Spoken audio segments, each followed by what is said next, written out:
CM Revanth Reddy భారీ బహిరంగ సభను విజయవంతం చేయాలని కోరారు ప్రభుత్వ విప్ ఆది శ్రీనివాస్. రాజన్న సిరిసిల్ల జిల్లాలో 7వ తేదీన సీఎం రేవంత్ రెడ్డి పర్యటించనున్నట్లుగా తెలిపారు. సిరిసిల్ల పట్టణంలో నూతన ఎస్పీ భవనం ప్రారంభిస్తారని చెప్పారు. ఆ తర్వాత వేములవాడ శ్రీ రాజరాజేశ్వర స్వామి వారికి పట్టు వస్త్రాలు సమర్పిస్తారని తెలిపారు. జిల్లా కేంద్రంలో ఉన్నటువంటి జిల్లా ఎస్పీ కార్యాలయాన్ని ప్రారంభం చేసుకొని ఇతర అభివృద్ధి కార్యక్రమాలు కూడా శంకుస్థాపనలు ప్రారంభోత్సవాలు చేసుకొని కాంగ్రెస్ పార్టీ ముఖ్య నేతలతో పాటు జిల్లాకు సంబంధించినటువంటి ఇతర వర్గాలకు సంబంధించినటువంటి పలు సమస్యలపైన ముఖ్యులతోటి కలిసి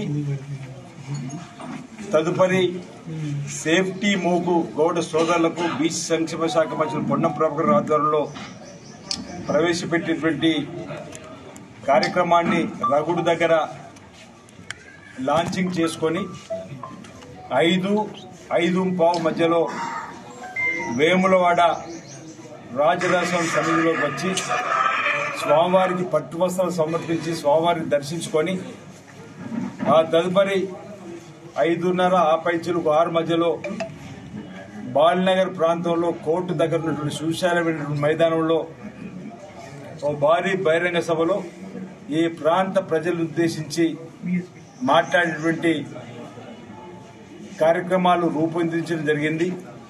వారి పర్యటనలో పలు అభివృద్ధి కార్యక్రమం సంబంధించిన అంశంలో కూడా ఇప్పటికే వేములవాడ టెంపుల్ డెవలప్మెంట్ అథారిటీ సమావేశం ఏర్పాటు చేసుకుని ఆ సమావేశం ద్వారా మరి మెరుగైనటువంటి నిధులు కూడా తీసుకొని రావడం జరిగింది.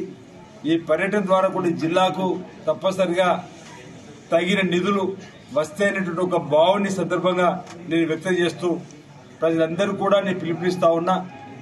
శ్రీ రేవంత్ రెడ్డి గారి బహిరంగ సభను